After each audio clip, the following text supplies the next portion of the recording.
Amados irmãos, graça e paz do Senhor Jesus, vamos aos nossos minutos devocionais com a carta do apóstolo Paulo aos Efésios. O nosso texto de hoje são os versículos 31 e 32 do capítulo 4, que dizem assim: Longe de vós toda a amargura e cólera, e ira, e gritaria, e blasfêmias, e bem assim toda a malícia. Antes, sede uns para com os outros benignos, compassivos, perdoando-vos uns aos outros, como também Deus em Cristo vos perdoou. Mais uma vez, o apóstolo segue trazendo uma parte negativa e uma parte positiva. Ele seguiu fazendo isso durante todo esse bloco, né? Ele apresentou o que não fazer e o que fazer. E é interessante que, captando muito bem esse estilo literário, esse recurso, os reformadores, pensando aqui num bloco maior de personagens da história que trouxeram a contribuição para as igrejas reformadas, também escreveram, né, como nós temos no Catecismo Maior, Menor de Westminster, apresentando tanto os pontos negativos quanto os pontos positivos, né, da lei do Senhor, né, dos mandamentos de Deus. Então, sempre tem uma proibição, ó, não faça isso. E tem uma afirmação, tá, você não faz isso, ó, mas faz aquilo ali. Né? Ou seja, não é só negar, não é apenas dizer, não faça. Né? É dizer também, olha, mas é para fazer assim. Então tem um jeito certo de fazer e tem o que não é para ser feito. Né? E ele começa com 6 palavras, se de propósito usou o número 6 ou não. Né? Nós temos hoje, quando estudamos, a tendência a tentar observar detalhes possíveis, né? Propósitos literários, né? Mas são 6 palavrinhas. Né? A amargura, a cólera, a ira, a gritaria, a blasfêmia e a maldade ou malícia. Que aqui é a mesma coisa, tá? A palavra malícia, que nós tendemos a sempre ouvir e interpretar malícia sempre de cunho moral ou imoralidade, né? Questões sexuais, mas não é, a palavra não significa apenas isso. Né? Pode também ter esse significado voltado para questões sexuais, mas a malícia aqui é a maldade como um todo. Por exemplo, uma pessoa maliciosa que quer prejudicar a outra, ela também está sendo maliciosa, né? É a maldade. Então, vamos ver as palavrinhas, né, que nós encontramos aqui e, olhando para a Escritura, né, ver o seu significado, né, para podermos aplicar melhor para a nossa vida. E a primeira delas é a amargura. Né? A amargura nós encontramos, por exemplo, tá? Há muitas outras referências, mas nós vamos citar algumas que consideramos ser interessantes para a nossa compreensão. Em Romanos 3, 14, é um texto que fala sobre a natureza humana contaminada pelo pecado. Né? Veja que ele descreve, né, a miséria da condição humana, né, por causa do pecado que entrou no mundo lá atrás, né, com Adão e Eva, dos versículos 10 ao 18. E dentre essas características presentes no pecador, ele diz no versículo 14 que a boca eles a têm cheia de maldição e de amargura. Né? Então, ele coloca como sendo uma consequência do pecado. O pecado fez com que o homem estivesse cheio de amargura. Né? Ou seja, ele está sempre frustrado, ele está sempre ressentido, está sempre angustiado com a situação presente. Que você pode pensar na profunda tristeza por causa, né, de como o pecado afetou o mundo, ou seja, o sofrimento decorrente do pecado na criação inteira, mas você pode pensar e deve se inclinar mais para isso, como o coração do homem que nunca está satisfeito, está sempre insatisfeito, sempre reclamando, sempre vendo as coisas ruins, nunca as coisas boas. E, portanto, a amargura, ela pode aqui ser tratada como, de um lado, né, uma pessoa que é ingrata, né, nunca olha as coisas boas, nunca vê o que é bom, sempre o que é ruim, sempre o que é ruim, sempre o que é ruim, está sempre amargurada, né? Porque a pessoa amargurada não é necessariamente uma pessoa que tem problemas que são tão profundos que ela está com o coração profundamente triste, amargurado. Às vezes não é o contexto que fez ela ser amargurada. Às vezes o coração dela está amargurado porque ela, né, se deixa assim, ela alimenta a amargura. Às vezes a situação nem está tão ruim, não. Às vezes há coisas boas. Mas o coração está pesado, amargurado, porque ela não consegue ver as coisas boas. Acontece uma coisa boa e acontece uma coisa ruim. Qual delas você observa melhor? Qual delas? Percebe? Se acontecer uma coisa boa e uma ruim, no mesmo dia. Você grava a ruim, reclama, choraminga e tal, tal, tal, tal, tal. E a boa talvez nem faça menção. Percebe? Sem considerar que coisas ruins, circunstâncias ruins, podem vir para o bem também, né? Nós encontramos no Antigo Testamento um exemplo maravilhoso que é o de José, que apesar de ter sido profundamente marcado, os irmãos, né, venderam ele. Então imagine, isso é muito marcante. Realmente é uma situação terrível, né, para o coração do homem. Mas lá na frente, quando ele analisa pelo Espírito de Deus, que ele era um homem cheio do Espírito Santo, né, inclusive cheio de sabedoria, tinha um dom de interpretar sonhos, um homem cheio do Espírito de Deus. Quando ele analisa toda a sua história, vendo a situação que era uma situação fatal, a fome na terra, a sua família ia morrer, porque eles não tinham como suprir durante 7 anos de fome. 2 anos tinham se passado e já estava a comida indo embora. Já não tinha, inclusive eles foram ao Egito comprar porque já não tinha lá. Com certeza eles morreriam. Então, eles não tinham suprimento. Então, ele vendo a situação, o contexto, ele entendeu a providência de Deus. E o seu coração se revela para os irmãos como já não cheio de amargura, mas um coração que vê, apesar do pecado que os irmãos cometeram contra ele, vê a providência de Deus. Então, a amargura nem sempre é porque as situações são tão terríveis que a pessoa está profundamente triste, né? Que seria profundamente angustiado, que é a amargura. Né? Às vezes é o coração. Então, procure olhar a vida numa perspectiva bíblica, com os olhos de um cristão, de alguém que foi alcançado pelo Senhor e por isso realmente vê a vida como uma obra divina. E apesar do pecado, vê que a graça de Deus está presente constantemente, senão o mundo nem existiria, né? Todo mundo já estaria no inferno, né? Então, ele apresenta isso como um problema. Longe de vós a amargura, né? Toda a amargura, toda, né? E Hebreus, ele fala que isso é perigoso, inclusive, porque pessoas amarguradas, pessoas que estão sempre profundamente angustiadas, né? E é como eu disse, pensando aqui até no oposto da gratidão, né? No oposto do contentamento, da observação cuidadosa para com a graça, a bondade de Deus na sua vida, essas pessoas amarguradas, elas trazem problema, como nós encontramos em Hebreus 12, 15, atentando diligentemente, porque ninguém seja faltoso, separando-se da graça de Deus, nem haja alguma raiz de amargura que brotando vos perturbe e por meio dela muitos sejam contaminados. Então, pessoas podem ser contaminadas com a amargura. Tenha cuidado com a amargura.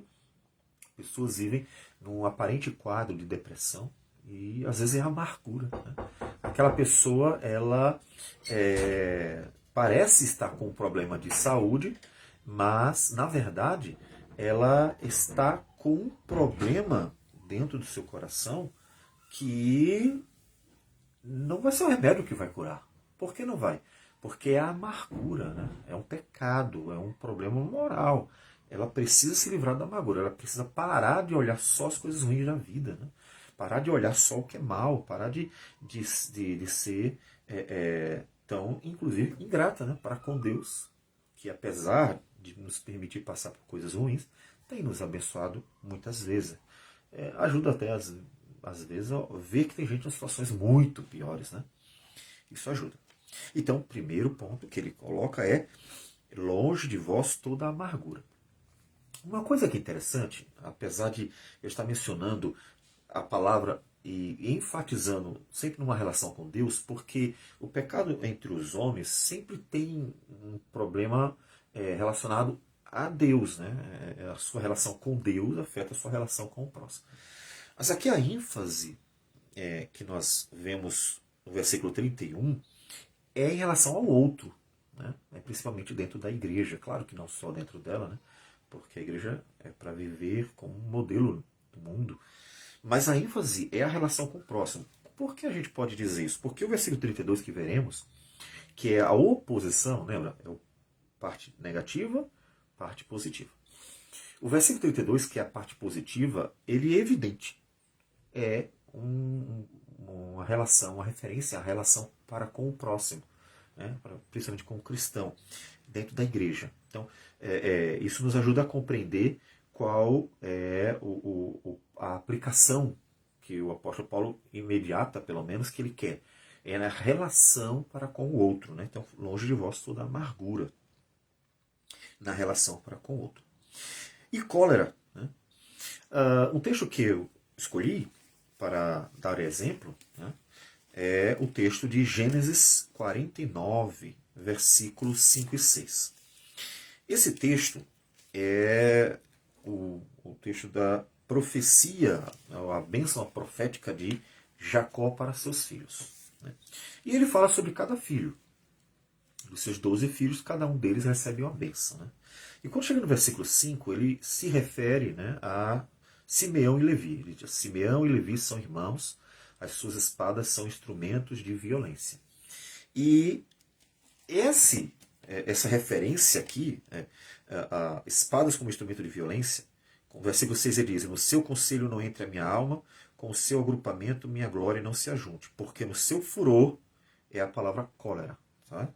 Lembre-se do que nós dissemos ontem. Sempre que fazemos uma referência a um texto do Antigo Testamento como um paralelo, pensando numa questão da palavra, né? Focando no termo, é sempre no grego, né? Septuaginta e o Novo Testamento. Então, a palavra que ele usa é exatamente a cólera, né? O furor deles, a cólera deles, mataram homens e na sua vontade perversa jarretaram touros. E o que ele está se referindo? Ele está se referindo a Gênesis, capítulo 34, quando Simeão e Levi, eles estão furiosos, né, revoltados pelo que aconteceu com a irmã deles, né, a Diná. E por causa disso, o texto nos diz que eles enganaram, né, o pessoal lá, que havia a tribo, né, a cidade, na verdade, né, o povo que havia, o príncipe havia tomado a Diná, né, para sua esposa, né, o Eveu, a Siquém, filho de Eveu, do Eveu Amor. Então, eles enganaram e mataram todo mundo. Né? Então, a cólera deles levou a matarem um povo inteiro. Esse é o ponto que o Jacó está mencionando. Então, isso nos ajuda a ver por que a cólera é tão ruim. Né? Veja que a cólera aqui é tratada como uma ira, uma raiva tão grande que leva, inclusive, a consequências drásticas, né? Porque cega, né? A pessoa está tão tomada por cólera que cega e toma atitudes que não deveria. Eles dizimaram todo o povo, né? Porque eles haviam sido circuncidados, né? Só que então já estavam sem condições de reagir, né? Os homens, então, eles aproveitaram aquela oportunidade da fraqueza deles e mataram. Então, longe de vós a cólera, né? Porque a cólera leva a atitudes que são irracionais, né? Que são erradas. Então, ele diz, longe de vós a cólera. E em seguida diz a ira também. É interessante porque parece a mesma coisa, né? E no versículo anterior, 26, ele tinha dito, irai-vos e não pequeis. Ou seja, ele até disse, olha, ficar com raiva, no momento você fica com raiva, mas não peque. Só que aí aqui ele aumenta aqui a advertência, diz assim, nem se irem, longe de vós a ira entre vocês. Longe de vós a ira entre vocês. Primeiro ele advertiu, olha, vocês quando acontecerem alguma coisa com vocês, fizerem alguma coisa com vocês, irai-vos e não pequeis. Ou seja, na hora que você ficar com raiva, cuidado para não pecar. E logo depois ele diz, olha, e afaste de vocês toda a ira entre vocês, toda a raiva entre vocês. É interessante que ele aumenta, né? E Tiago nos ajuda a ampliar aqui o entendimento quando no Tiago capítulo 1, versículo 19 e 20, ele nos diz o seguinte: sabeis estas coisas, meus amados irmãos. Todo homem, pois, seja pronto para ouvir, tardio para falar, tardio para se irar. Tardio para se irar. Ou seja, que a paciência seja grande, né? Aqui a gente pode dizer, a ira, né, parece o oposto da paciência, né?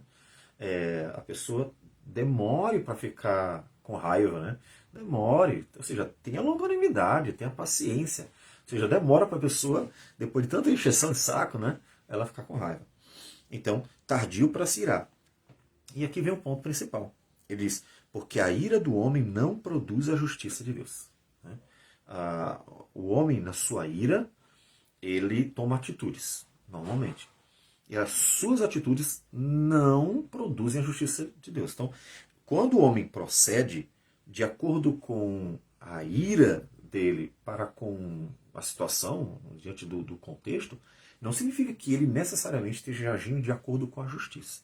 Então, a justiça de Deus nem sempre é a ira do homem. Que aqui, né, podemos traduzir como vingança. Né? Nós temos no Antigo Testamento Lameque. Lameque, ele não Lameque, pai de Noé, tá? Lameque, descendente de Caim. Ele mesmo diz, olha, matei um homem porque me feriu.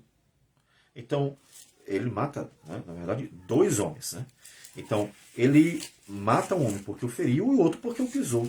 Então, ele age sem medida, né? Sem medida. Escutai o que passo a dizer-vos, matei um homem porque ele me feriu e um rapaz porque me pisou. 7 vezes se tomará vingança de Caim e Lameque, porém 70 vezes 7. Veja que o assunto, o contexto é tratado dentro da vingança. Né? E aí, Tiago diz, olha, a ira do homem não promove a justiça de Deus. Ou seja, quando o homem se vinga, ele não necessariamente está promovendo a justiça de Deus. Então o homem tem que ter cuidado. Por isso, inclusive, a justiça costuma ser atribuída a uma organização. Né? O Estado é responsável por realizar a justiça. Porque a justiça ela precisa ser cuidadosa, né? Precisa ser aplicada com cuidado, de fato. Caso contrário, ela pode ser, na verdade, uma injustiça. Né? Então, a vingança não é sinônimo de justiça. Tá? A justiça é uma virtude. Né? Então, a vingança não. A justiça é uma virtude. Quando diz a Escritura que Deus vingará, mas é nesse contexto da justiça. A vingança ali significa Deus tomará uma atitude justa, vingando o outro que foi injustiçado. Então, por isso que a gente entrega nas mãos de Deus. Como diz o apóstolo Paulo. Então, a terceira palavrinha é a ira. Então, o que ele disse? Primeiro, longe de vós toda a amargura. Não seja uma pessoa ingrata, sempre reclamando, sempre olhando as coisas ruins, mas nunca vê as coisas boas, está sempre amargurada. Isso não é bom. Longe de vós toda a amargura. Longe de vós também o quê? E cólera, porque leva a atitudes irracionais, né? E longe de vós o que também? A ira, né? Cuidado com a ira, porque a ira do homem não promove a justiça de Deus. Tenha cuidado com a ira. Né? Ficou revoltado? Não peque. Então, a ideia é freia, né, diante da injustiça sofrida. Freia, cuidado. É melhor esperar, deixar, entrega nas mãos do Senhor, deixa que Ele faça. Então, veja que não ter atitude, muitas vezes, é a melhor atitude. Né? Às vezes as pessoas dizem, por que tu não faz uma coisa e não sei o quê? E precipitadamente pode levar a um pecado. Então, a não atitude, às vezes, é a melhor atitude. Então, não fazer nada é a melhor coisa. Deixa quieto. Deixa, ora, entrega nas mãos do Senhor. As coisas vão acontecer, mas no tempo certo. Então, isso é importante. O que mais? E gritaria. Né? Gritaria aqui aparece vários exemplos, ou várias referências. Porque que gritaria pode ser até o clamor, né? O clamor de alguém que está clamando ao Senhor aparece também nesse contexto. Então, a gritaria aqui pode ser confusão, a gritaria pode ser literalmente gritando. Então, pense em balbúrdias entre o povo de Deus, ou até mesmo, já que gritaria pode ser uma referência a clamores, por exemplo, são pessoas clamando pela injustiça sofrida, por exemplo. Né? Então, dentro da igreja, as pessoas não deveriam estar cheias de confusão, e quem sabe até alguém clamando porque está sofrendo injustiças, maus tratos e coisas dessa natureza. Então, é um contexto mais amplo, percebe? É um contexto mais amplo. É a confusão, né, decorrente de um relacionamento problemático dentro da igreja. Veja que todas as palavras apontam para um relacionamento com, né, o outro, que são cristãos. Porque, como nós já falamos, o versículo 32 deixa bem claro que ele está falando entre eles. Né? Entre eles. Ou seja, a igreja deve ser uma bênção dentro dela. Deve haver justiça. De forma alguma pode-se esperar que o mundo seja mais justo do que a igreja. O mundo julgou a causa e considera que deve ser feito isso. A igreja não. A igreja acha que não tem que dar satisfação, não tem que pagar, não tem que fazer nada. Espera aí. As pessoas do mundo estão mais justas do que a igreja. Vê melhor a injustiça, reconhece melhor o que é devido do que a igreja, tem alguma coisa profundamente equivocada. Porque a igreja deveria ser a pessoa, ou a instituição mais esclarecida acerca das virtudes. Né? Olha, isso aqui é justo. Pague, faça, dê o que é devido, olhe os seus direitos. A igreja deveria ser aquela que mais tem consciência de justiça, de direito. Né? E não o contrário. Tem que recorrer ao mundo porque a igreja é injusta, ela é desonesta, ela não cumpre suas obrigações. Então isso não pode acontecer. É horrível isso. Então a igreja tem que ser exemplo. Então o relacionamento, inclusive, dentro da igreja deveria ser também exemplo. E blasfêmias. Considerando aqui que blasfêmia está nesse contexto para com o próximo, porque quando a gente pensa em blasfêmia, o primeiro texto que a gente pode mencionar é o texto de Mateus. Né? Mateus, capítulo 12, versículo 31, nós temos uma referência à blasfêmia, texto que você deve conhecer bem, em que ele diz o seguinte no texto, Mateus 12, versículo 31. Ele diz, por isso vos declaro, todo pecado e blasfêmia serão perdoados aos homens, mas a blasfêmia contra o Espírito não será perdoada. Então, ele pensa no homem amaldiçoando, falando mal, ofendendo, pecando contra Deus. Normalmente é o contexto comum, né, que aparece inclusive na Bíblia e que, quando se fala de blasfêmia, as pessoas sempre pensam em relação a Deus. Mas a blasfêmia pode também ser uma referência ao outro, certo?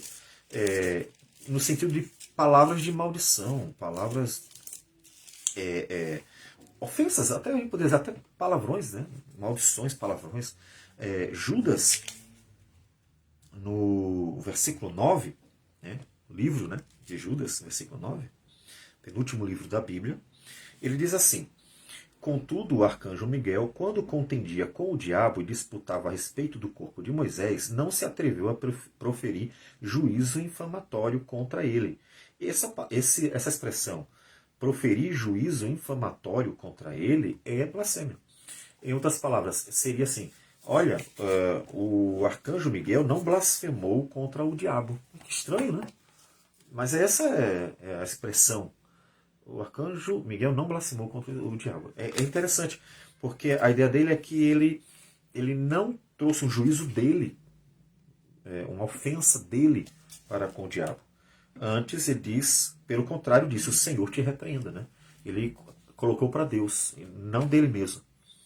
Porque a questão não é não poder proferir uma palavra condenatória, porque ela pode vir do próprio Deus, senão a gente não pregaria, né? Como é que eu vou pregar chamando as pessoas ao arrependimento se eu não anunciar o pecado delas?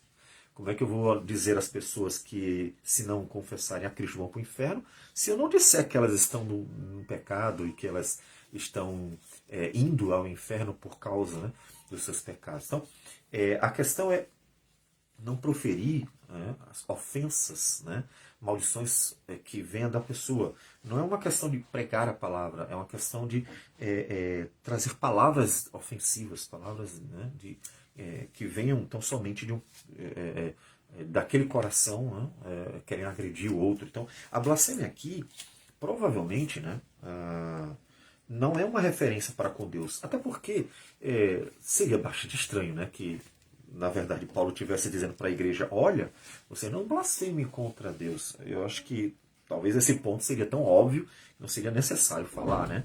Mas como disse, considerando o contexto, que é sempre uma referência ao relacionamento com o outro, e o outro é o cristão, ele está, de fato, mas diretamente, se referindo a como tratar o cristão, o outro cristão. Então,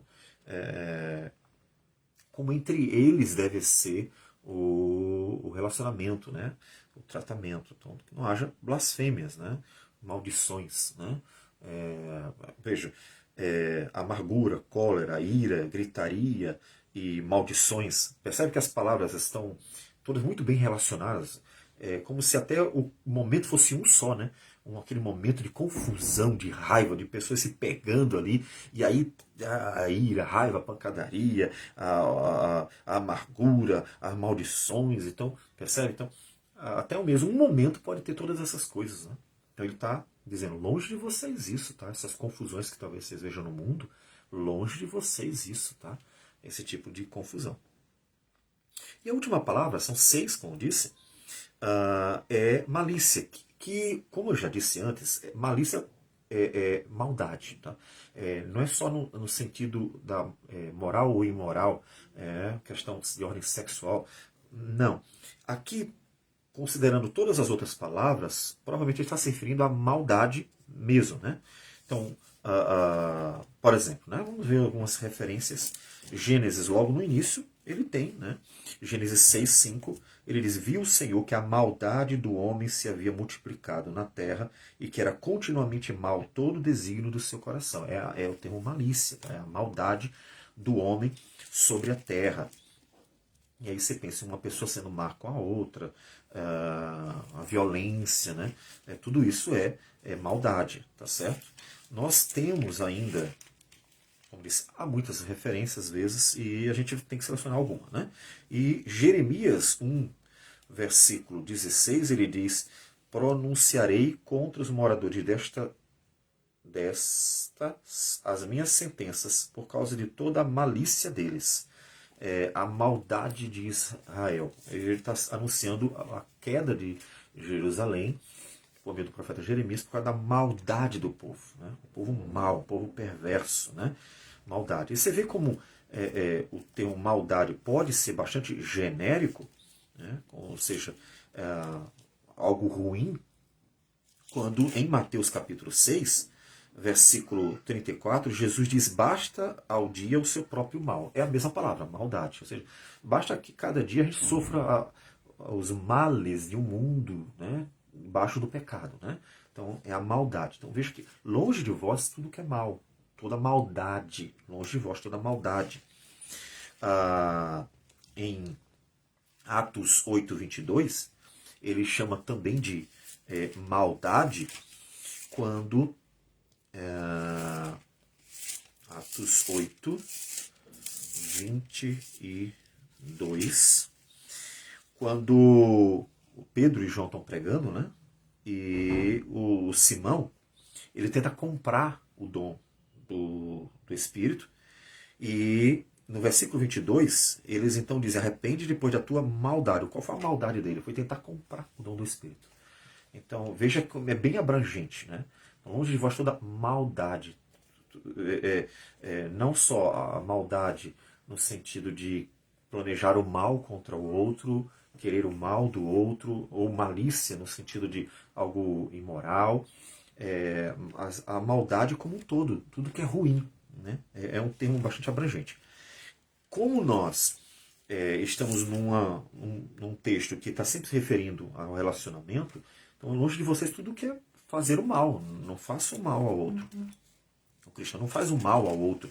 E 1 Pedro, capítulo 2, versículo 1, diz assim: despojando-vos, tirando, portanto, de toda maldade e dolo, de hipocrisias e invejas, e de toda sorte de maledicência. Veja, maldade. Então, se livrem de toda maldade. Aqui, Paulo diz: longe de vós toda amargura, cólera, ira, gritaria e blasfêmia, ou maldições, né? Bem assim toda malícia, ou maldade. Então, entre vocês não deve ter maldade. Você não deve ser maus uns com os outros. Observe isso bem direitinho, tá certo? O cristão, ele não quer, ou planeja, ou faz o mal ao outro. Então, aconteceu alguma coisa, entrega na mão do Senhor, vamos esperando. Tudo tem um jeito certo de se resolver. Né? Mas tem um jeito, então, o que deve ser feito? Já que a gente deve se afastar dessas coisas ruins, o que a gente deve fazer? Né? Qual é o lado positivo? Né? Ele está indo contra o negativo e agora vai apresentar o positivo. E é interessante que o positivo são só duas palavrinhas. Basicamente, são duas. E elas resumem tudo. Interessante, ó. Antes, sede uns para com os outros. Viu o que nós falamos? Ele está tratando mais do relacionamento entre eles. Sede uns para com os outros benignos. Veja, malícia ou maldade é o oposto de quê? Benigno. Então, em vez de ser maligno, seja benigno. Em vez de ser maldoso, seja bondoso. Então, uma palavra que resume a outra, ou se opõe a outra, resumindo, né, toda a maldade. E compassivos. Veja, duas palavrinhas para resumir. O oposto de amargura, de cólera, de ira, de gritaria, de blasfêmia e malícia. Duas palavrinhas para resumir tudo isso aí. Olha, em vez de você ser assim, vocês sejam benignos e compassivos. E aí ele traz um verbo. Como? Né? Perdoando-vos uns aos outros. Interessante que compassivo é também misericordioso, né? Pessoa que tem compaixão, né? E o perdoando-vos é a palavra ser favorável, ou gracioso, né? E aí é interessante que nós temos aqui dois termos que são comuns a Deus, inclusive, como ele vai dizer, como Deus em Cristo vos perdoou. Quais são os dois termos comuns a Deus? Misericórdia e graça. Na nossa relação com Deus, essas duas palavras são mediadoras, né, da nossa relação com Ele. Por que nós temos uma relação com Deus? Porque Ele é misericordioso e gracioso. Em Cristo Jesus, é evidente. Então, o trato de Deus, não só para com o cristão, mas a humanidade, né, desde a queda, né, até os nossos dias, tem sido tratada com misericórdia e graça em termos gerais, porque Deus continua sustentando. Né? Nós podemos dizer que existe uma misericórdia e uma graça universal, que senão já teria destruído tudo. Né? E existe, é claro, um tratamento especial para com aqueles que estão em Cristo, porque aí o amor de Deus, né, é dado sem medida. Né?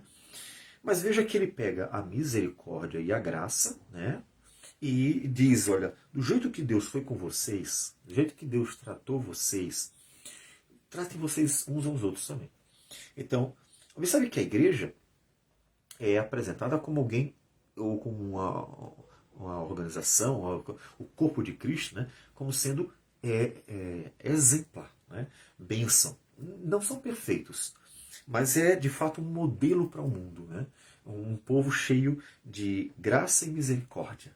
Né, e isso atrai as pessoas a Cristo, porque um povo cheio de graça e misericórdia conquistou, né, as pessoas de um período tão turbulento naquela época. Um período em que as pessoas estavam muito cheios de ódio. Né? Teve um período em que os cristãos foram fortemente perseguidos. E mesmo no meio de uma sociedade tão cheia de ódio, né, eles conseguiram conquistar né?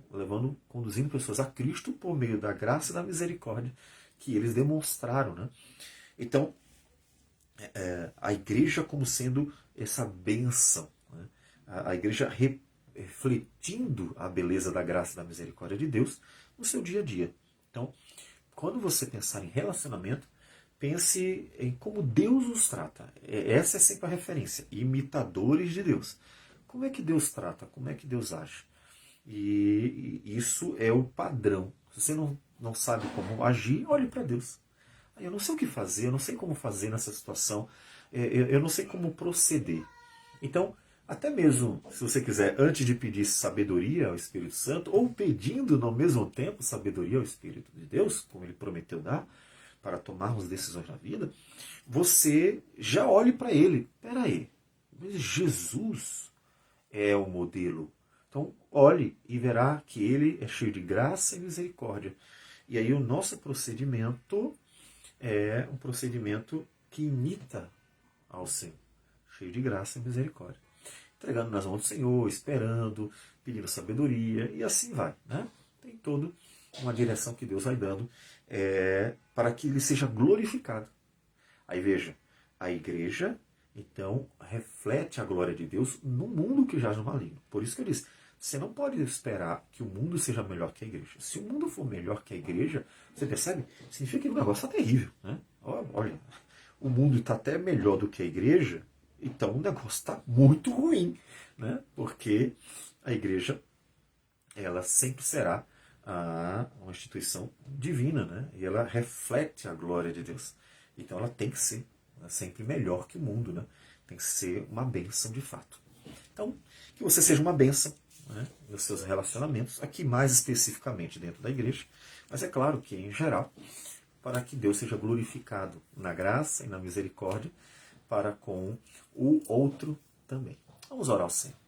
Senhor Deus amado, bendito o teu nome. Nós te damos graças por tudo, porque o Senhor é misericordioso e gracioso para conosco todos os dias. Nos ajude, nos dirija, nos dê sabedoria e nossos olhos estejam sempre muito bem focados em Cristo, o nosso Senhor e Salvador, o nosso modelo.